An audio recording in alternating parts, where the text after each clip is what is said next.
Good morning, everyone. Welcome to Smashy Business Show. I am Warid Ahmed. And I'm Abdul Majid Awan. And it's Thursday today, November 14th.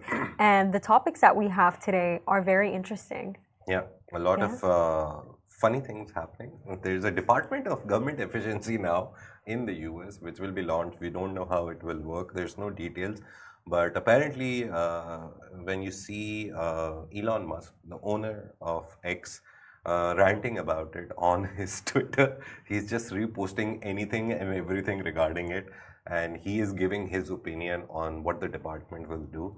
The main idea is to remove bureaucratic processes, try to cut down the budget for government offices, try to cut down the time of processes.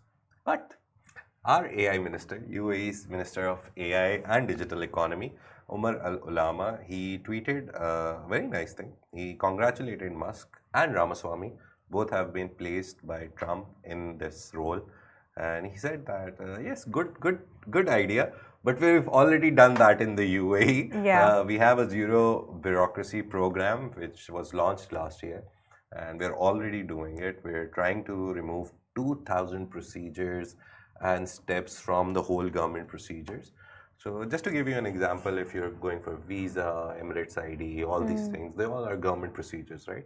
So they're trying to reduce the number of steps, so there's less money involved, less manpower involved. Using tech and AI. Yeah, so it was a flaunt, to be honest. I loved that how he flaunted that we've already done it. The world's biggest economy, US, they've just now thought of it. Thanks to Elon Musk's backing of the whole Trump campaign, giving 75. We now know why he was endorsing it. Yeah, he wanted a consultancy role in the government because, according to a lot of reports and a lot of stuff that has been written after Trump won the election and is now the president-elect, he will soon become the president. So since that time, there's been so many articles on why Trump won the election more than, Musk won the election more than Trump. Tesla's shares went up. SpaceX is supposed to reportedly by a lot of big organizations, not by us, not by me, Bloomberg, Al Jazeera, the main ones that I read every day. Everyone is saying that SpaceX will now get contracts from NASA and all of that. So everything that comes under Musk now, he has that kind of power which will benefit him. It will benefit him, but will it benefit the world? Yeah, obviously, his idea is that if they make the government more clear, more transparent, but he's self-serving. He's very self-serving. Yes, but it is not for the people; it's for him. Because think about it: if he now has a role in the government, it's going to be easier for him to obtain any licenses that he needs, any land that he needs for any of his operations. You know what's so interesting, Majid? The EU rule of law chief actually called Elon Musk a promoter of evil. She said that unlike other tech bosses, he is not able to recognize good and evil, and that by him being able to buy X, which was before that Twitter, we started to relativize evil, and he's helping it proactively. He's the promoter of evil. So you think he's evil? I think there is a sense of truth in it. Because think about it already like this. Elon Musk in himself, he already has enough power. He already has enough power. He has everything that he needs. Why does he need more? Especially a role in the government. It's the basic hedonistic need of a human being. The first is like food, water, all of these. Then you go up, you need money and comfort and lifestyle. Then you go up, you get all of the money and everything. Then you want power, obviously. You desire for power. Exactly. In decision making. And then when you're at that point, like CEO of a global something, then you desire power to rule over people. So it's a very nice staircase, I would say, that you climb as you go through this hierarchy of needs or something. But it's a very famous hedonistic need. Imagine that you he's need looking power. right at me. Yeah, he's looking he's at looking right at me. Yeah, continue. Yeah, sorry. so but all of this stuff, he now has the power. To be honest, but I think throughout the campaign for Trump, his idea was to get into a position of power where now he dictates government policy. Because Department of Government Efficiency, it's very clear. All the government departments will answer or will be questioned by this department. And it has a very nice touch to it, DOGE. That's also a cryptocurrency, DOGE coin, doggy coin. And it's a Shiba Inu dog, which became famous for its faces. And they converted into a cryptocurrency. Elon Musk is a very good, very known to be a very good backer of that cryptocurrency. So yeah, everything is so much connected. The main idea is that Musk supported Trump to win the election because he wanted this consulting role. So yeah, that's a good thing. And to be honest, if you, I've read Elon Musk's biography. I forgot the author, sorry, but that guy has been very close to Musk. He's done multiple interviews with him, and then he wrote Musk's biography. And I remember reading the part about him removing all the walls in the offices, always open offices. He would sit in the corner without any walls or anything. So he believes in openness. The idea of the idea of Musk of no meetings. If you need a meeting, that means there's something wrong. Just don't get a meeting, just get the work done.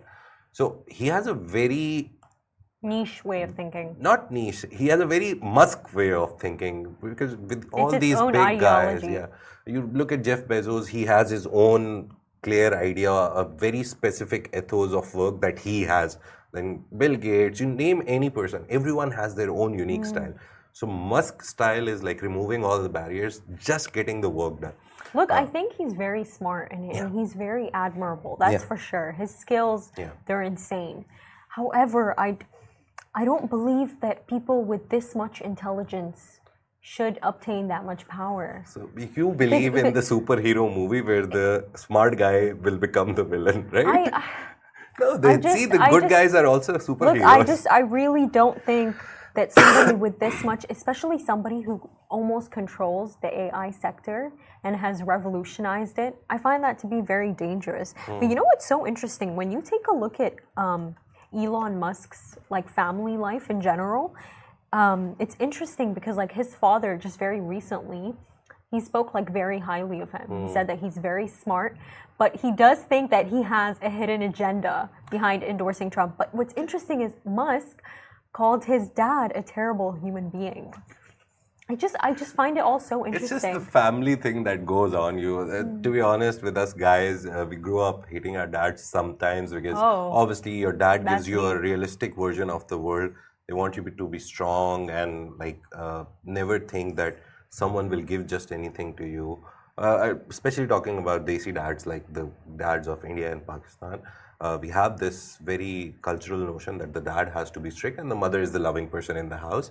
And dad will always be you have to go out, you have to learn the ways of the world because if you don't, you won't survive in the world. So they teach you to be street smart and very firm, and they teach you that part of life. And moms teach you the loving part, the caring part, the kindness part of that life.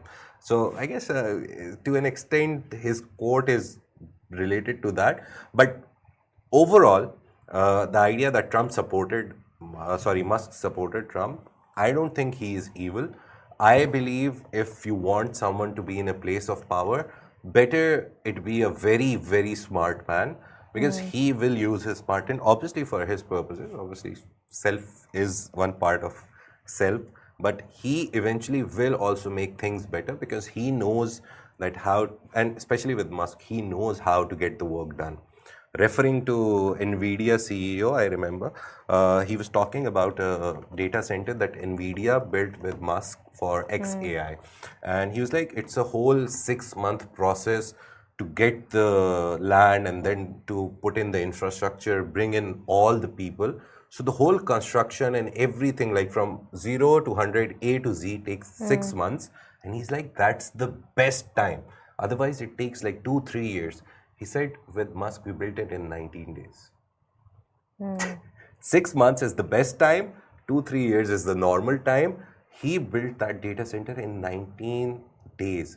So coming from the NVIDIA CEO, who is one of the richest people and very close on the list with Musk, one guy praising the other guy so much, that means he is up in that billionaires ladder and in the top richest. He's the top rich person on the planet right now.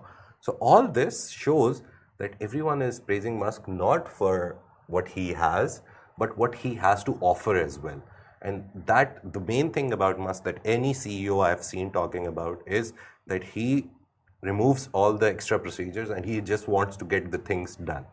So coming back to the UAE. Even if you take a look at his origin too, Musk, he's from South Africa, and up until he was 17 years old, he was raised in apartheid South Africa. So I wonder if the shadow of apartheid and the thoughts that trailed it, I wonder if it trails Musk. Does that make sense? Not to me, to be honest. Obviously you can have your opinion, but I just think he's a guy who loves power, loves the money that he has, loves the control that he can put on people, and that's it. He's just a normal human being. Obviously, intellectually, IQ-wise, maybe EQ-wise, maybe he's better than a lot of us, and that is why he's such a big businessman, because you need a lot of that when you're doing businesses. And he doesn't have one business. He's doing so many things at the same time and simultaneously tweeting every hour. That's like I can't even tweet every hour, even though I work on social media. I can't even tweet every hour. So he has a very compartmentalized system of work where he knows what time to put in what, how much time to put in what. And he's running so many things simultaneously. So that shows he's a genius, to be honest. In the conventional terms, he is a genius. Again, coming back to the evil part, I don't think he's evil. He's just smart. And I believe a smart person in a good power position is always good. Maybe for him, okay, let's say 90% good for him, but there is like 10% good for other people. The space rocket that they caught back, no one in the world has ever tried that. He did it in the very first attempt. They caught the rocket booster. That will make going to the moon, going to Mars easier, cheaper. So maybe you and me in the next 15, 20 years, maybe we'll have a visit to the moon. So he is doing something for humanity. The dystopian idea that you always talk about, dystopian wise, a lot of people say that, oh, he's trying to end life here and he just wants everyone to move to Mars. No, he's exploring. And that's the sign of a good person who doesn't know any boundaries. A good person is a stretch. Yeah, he's just a person who is trying to establish a boundary, and then he's like, okay, I'll cross this boundary. Let's see what's on the other side. So that kind of person, okay, sometimes, like according to his quote, there is a chance AI may go bad 10 to 12%. Likewise, there is a chance Elon Musk may go bad 10 to 12%. But right now, what we've seen, I think it's a good move. And our UAE AI Minister, the first ever in the history. The UAE was the very first country in the world to appoint a minister for AI, and the guy was Umar Al-Ulama. I was just reading a Time magazine op-ed by him, and he said that when I was appointed in 2017, soon after, like 1 month after that, I was in a bilateral talks meeting. He didn't mention the country's minister, but he was like, he was a very senior minister, and he came to me and said that, oh, they're appointing a kid who is the age of my son to run a hypothetical technology. It shows that the UAE government has a lot of time and money and they're just doing it. And then he continues the whole op-ed saying that now those people are like, their governments and their systems are now working towards AI.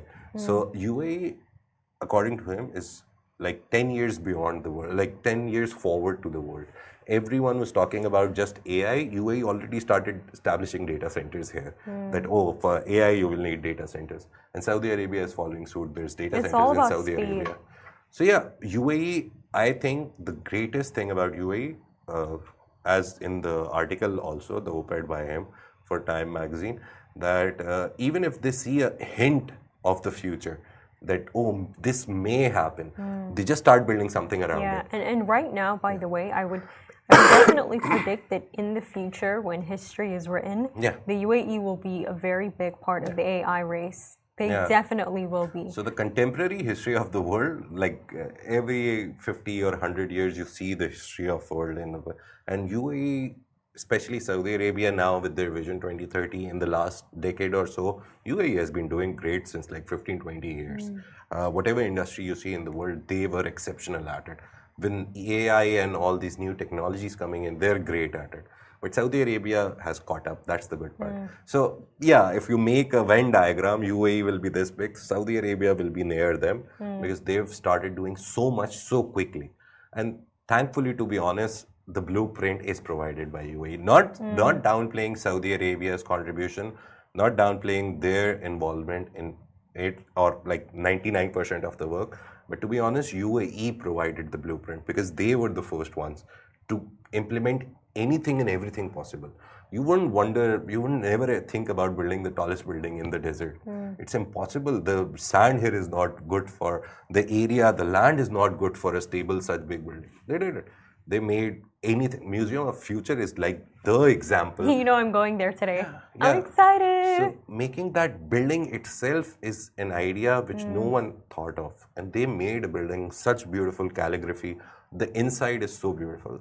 So UAE is like 10 years in front of the world right now, and I think they will do great. For sure. And for our next topic today, it is about Landmark Group. Landmark Group, they own multiple subsidiaries. Yeah. For example, Home Center, Baby Shop, Splash, Lifestyle, Viva. And what they're basically doing is that they're planning a $1 billion investment into the Gulf and India. So in, I believe, 2026, they're going to open their first Viva store in Saudi Arabia. Yeah. And what makes Viva really special is that Viva, they offer very affordable groceries. Yeah. So they offer a bunch of groceries at very discounted prices. Right now, there's a bunch of Viva stores that are open in the UAE. Yeah. I have seen many, like in every single road, you see them. Now, what makes Landmark so special is that, you know, their story, especially in this region, its impact is so far-reaching. Yeah. They opened their first store in Qatar in the 1970s, and they are now headquartered in the UAE.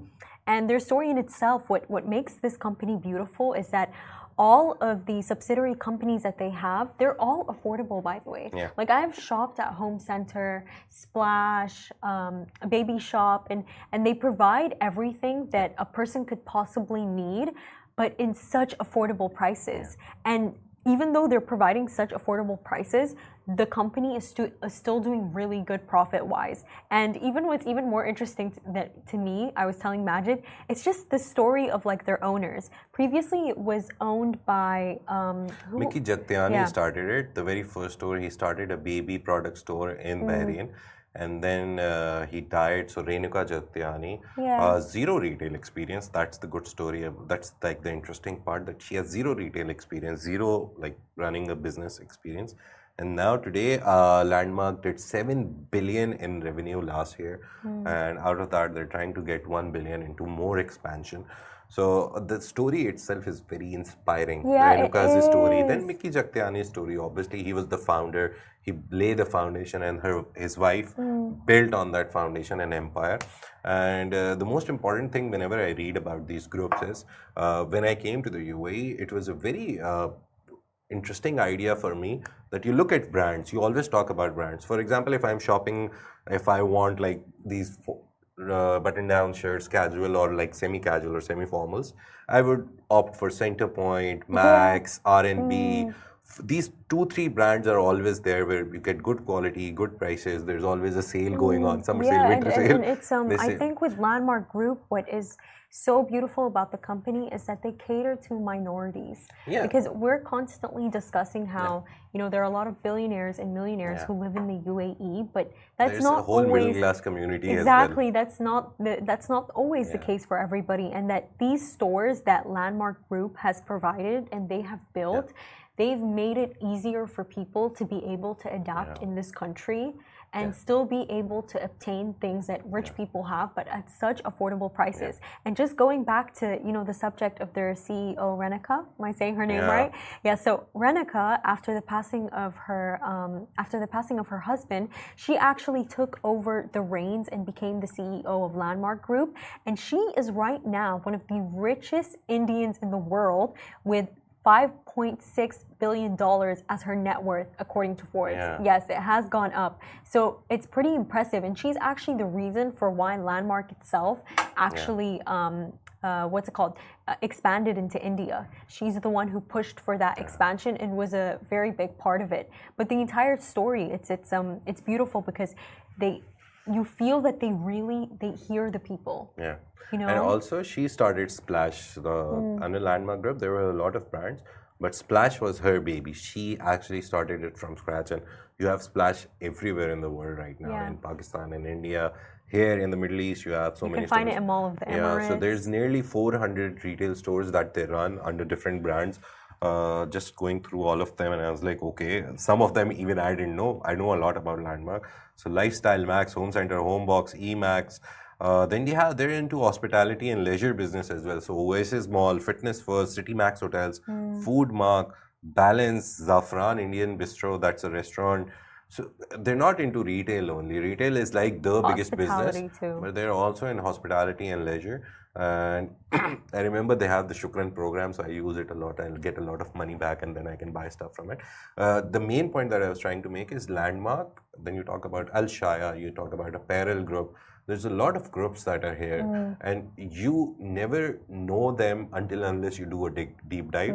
Once, I remember I bought Starbucks. I don't usually drink it. Actually, my wife bought it. I was just looking at the receipt, and I saw that it didn't say Starbucks down the bottom. It started with Starbucks, blah, blah, but under it, it said Apparel Group. And I was like, oh, sorry, Al Shaya. And I was like, what is happening here? What is Al Shaya? And then I went down the rabbit hole, and I found out that it's not just one brand which is being run as a brand.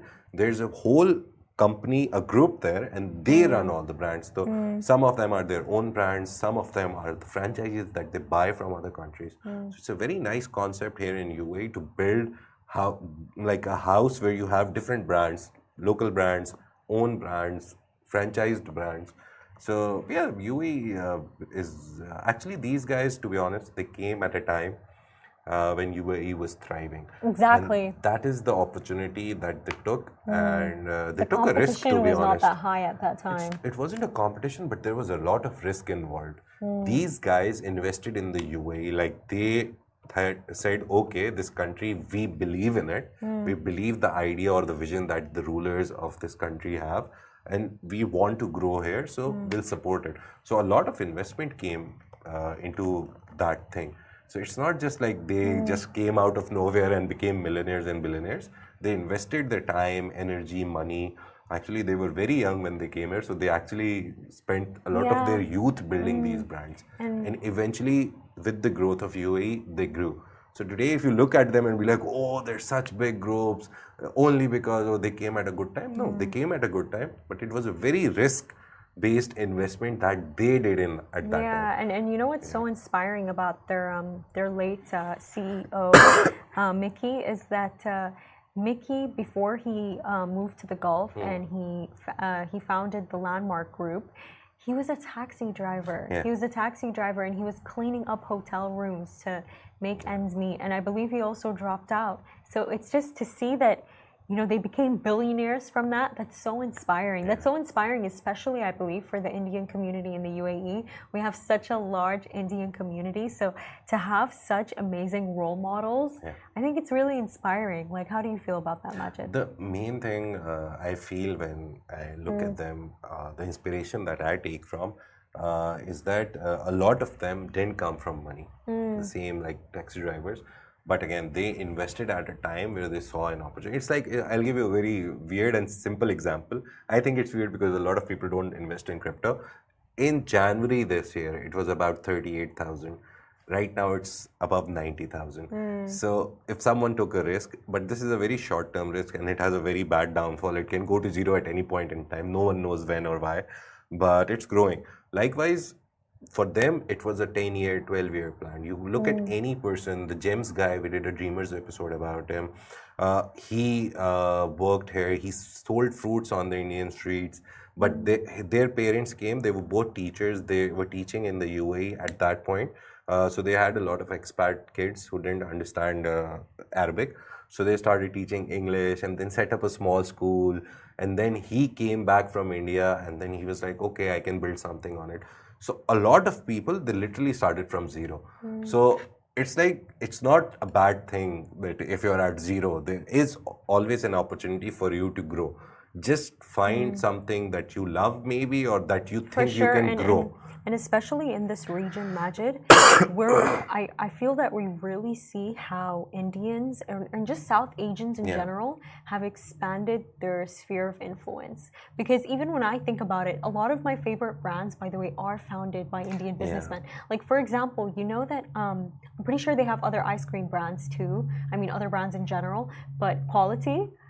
I love Quality ice cream, and I believe it was founded by this businessman from Kerala, but he passed away recently. But it just goes to show you how a lot of these brands, a lot of the brands in the UAE, they're founded by Indian people. Like their influence in the country, it's great. It's really great. At the time when UAE was founding, like Pakistanis, to be honest, were in majority. They were like 35%. But Indians were there also. It was around 15 to 18% Indians. And then obviously they saw an opportunity, they invested. Pakistanis, I don't know why they came down the numbers. Now there's less Pakistanis, more Indians. But I love the community system that they have. They, wherever they go, they build a community. Exactly, they do. And the community system eventually then leads to big businesses. Lulu is a very big example. That guy loves his community. He gave jobs to so many people in Dubai, brought them here, gave them jobs, grew his own group, obviously. But then he also contributed to his community and grew the community. Had an IPO that did really well. These guys, they don't just come and become billionaires. They also come, bring their community and make them not millionaires, but at least they make them good enough to sustain themselves in a very nice way, have a good quality of life, all that stuff. So not only, there's like millions of lessons in all these founders' stories that they started with zero and now they're here today, something big. They support their communities. They don't grow alone. They grow with the community. So yeah, great people to like go into detail and learn about. So yeah, Landmark is one of those groups. Yeah, and finally, for our last topic today, Sheikh Mohammed bin Rashid launches 2 billion dirhams Dubai police projects to enhance security in community well-being. Nice. Honestly, when I take a look at this, Majid, especially as a woman, I feel so happy to hear this. No, really, because safety is so important. You know, last night, what's it called? So our house, I live very close to my aunt's house, and I actually visited her after work. But what ended up happening is, like, every single person with a car went out. So nobody could come take me home. So I walked home, okay? Nice. So I'm on my very long 30-minute walk at 9 p.m., mind you. I was a bit nervous. I was slightly nervous. I was like, ooh, it's late. I know it's Dubai. It's very safe. So I'm walking, okay? And I feel somebody running from behind me. I'm like, that's it. They're gonna get me. Like this is gonna be my day. Do you know what I mean?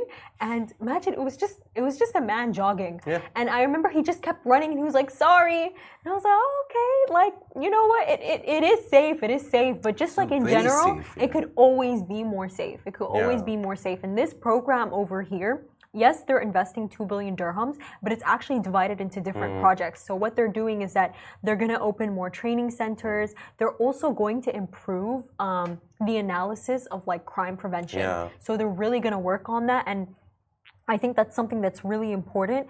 And they're also going to look at how they can improve like well-being in general. It involves a lot of housing projects for the Dubai police people as well. There's this floating smart police station project. A part of it's again a world first. It's always a world first with them. They always try to do something unique.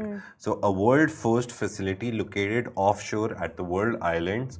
This 24 station will serve yacht enthusiasts and water sports lovers operating with no human intervention. So there is a floating smart police station that is going to be there, which is a part of this money. Then the Bar Dubai police station is going for an expansion, so nearly 90 million will be used for that. There's a forensics medicine building that they're building. General Department of Protective Security and Emergency building is being built in Al Ruwaya. The housing, Al Daman, they're building housing. There's the Area 56 that they're building. It's a crime prevention and data analysis center. It's called Area 56. And there's like 300 million going into that facility. And they'll use AI and predictive policing. So that's a good concept to know if they want to improve safety, security, traffic safety as well. So they're putting in all of this system in Dubai police. That is why, to be honest, right now it's the safest city in the world. For sure. You don't see any crime. And you this can is just going to walk cement around. that. Yeah, this is going to cement that. But Magic, just in general, the one thing that I truly thank AI and technology for is crime prevention. Yeah. But it's to be honest, it's big. It's big because people now are scared. There's cameras. Yeah. There's your footprints, everything. Your what's it called? What is it called when you like scan your thumbs? Yes, yeah. All your information is taken, and I love that because it's easier to catch people on things. I remember recently there were riots in London and UK, I guess, a lot of racial riots and all of this happening. And one of the founders of startup, he started it in UK, but he moved like 10 years ago to Dubai. And he wrote on LinkedIn, he gave a very good example, the thing that you're talking about, biometrics and everything, that UAE has a very nice centralized system with the Emirates ID. Your Emirates ID is literally everything. Now you have banks and ATMs where you can use just your Emirates ID to take out cash. And they're moving it to thumbprints now. It's already been done. It's a lot of ATMs, you can just go there, put your thumb and it'll know that it's you and give you money. So, and they're going to facial recognition now. Just go show your face to the ATM, take the money and go home. So they're doing all of this stuff. The good thing is, sorry, I forgot what I was saying. I went to another tangent. Take your time. Yeah, but these things, this shows that they're not stopping at something. They're constantly building on every technological aspect that they can find. So that's, again, it's a very good thing that should be appreciated. Of course, it should be, but it needs to be implemented in the right way. A few days ago, did you see the case of all those people who were stranded outside this marina building? Oh, yeah. So when the building basically installed, a building in marina, they installed a thumbprint. Yeah. But they didn't give a prior notice. Yeah, and they didn't give a prior notice, and a bunch of people from the building were stuck outside until like 1 a.m. But again, the good thing, the Dubai police intervened, everyone intervened, and the problem was solved eventually. So it's always like people have the option of just going on the Dubai police app. They have an app also. You can just go there and they'll be there in 5 minutes. You would never see that. That's the funny thing about the Dubai police. You will never see them on the road. Sometimes at maybe some very busy intersection, you'll see a police car, but rarely do you see them stopping people. Supportive. Yeah. They are truly so supportive. You call them and they'll be there in 2 to 3 minutes and you'll be like, where were you? We couldn't find you on the road. So that's a very good thing about Dubai police. You never know where they are. But they are there to protect you, to help you. Anything happens to your car, they'll come. Every day we see stories on our sister brand, Love in Dubai. Some guys, cruise control in the car gave up. They helped him slow down, cleared the road for him. So they're just everywhere. We saw in the rains as well. They took their cars out deep into the water to help people. They were like, we don't care about the car, we care about the people. I'm pretty sure they're also stationed in other countries, by the way. No, that I don't know. I remember, I saw, I just forgot which location it was, but when I saw it, I was like, why would the Dubai police be there? I remember there's an event that happens at the World Trade Center every year. It's the International Police Conference or something, and Dubai hosts it. And the police from around the world comes there. FBI comes there. CIA comes there. Wow. Like those are the most famous names that can be relevant to you. Everyone comes there, and there the Dubai police is hosting them, and it's a great event. I was like at World Trade Center for an event, and I saw that. I was like, it's so nice that they are hosting everyone in the world for this conference. And the way they carry themselves, the Dubai police is like one of the police which you don't get scared of. There's obviously a fear that, oh, maybe I shouldn't do something wrong. This should be there, obviously. But the way they treat you, the way they talk to you. I remember I was in Nahda area and I was walking around with my son. He was just playing on the side. And there was a Sharjah police car there. And I was in Dubai. I was surprised by it, but maybe they came for the tea and something. And my son was playing around, and just the policeman randomly came out of the car, greeted him, asked his name, started playing with him. And I was like, how can you be so nice as a policeman? Apparently, you're supposed to be scared of police, so you follow the rules, right? But here, people actually love them because they're so nice, they're so supportive and everything. Even if you sometimes make a mistake, which is minor, and you're not causing any harm, they will tell you, it's okay, but don't do this. Yeah. But the next time they will catch you. Yeah. So it's important to follow the rules. Very important. I agree with you. And, you know, like Majid, for example, with my family, we've gotten into a few parking situations. But no, it's because, see, I have an older brother, Majid, and he has autism. So because of that, there are just, you know, there are certain cases where, you know, my parents need to go very quickly. Yeah. And the Dubai police has truly been so helpful. They're so supportive of people with determination. Like truly, like I remember when I was a kid a long time ago. Wait, Majid, you moved here 2 years ago, right? Okay. Well, years ago, every National Day, the celebrations were insane. And it's coming. Now, by the way, it's coming up, but now it's changed. Now it's like more calm, it's more peaceful. But like 5 years ago, the chaos on National Day, streets would be closed. There would just be like, there would be so many people on the streets. Like they'd be spraying stuff. It was so fun. It was amazing. And every year, our mom would take us out on National Day because we loved it. We loved the chaos. But they stopped and now. Also the celebration, right? Yeah, the celebration. It was amazing. And I remember what would happen is they would have to close a lot of roads. Yeah. And what would, because of the fact that, you know, my brother, he's of determination, the Dubai police, they'd actually let us go through. Every single time without fail. My mom would be like, hey, like, you know, he can't wait. Like, we need to go. They clear the roads for us. And I'd be like, amazing, we're going home now. Yeah, if you think they're very strict, they are. Of course. But they know when to give very leverage, or they know when it should be like the person should be given a benefit of doubt. So they're very good at that. Thank you very much for joining us. Just quickly ended because the producer is saying we have very less time left. Thank you very much. This is a Smashy Business Show, a Smashy Business production, part of Augustus Media Podcast Network. Sorry, quickly finishing it. Follow us on X, LinkedIn, Instagram, and we also have a newsletter on Beehive. Thank you. See you tomorrow.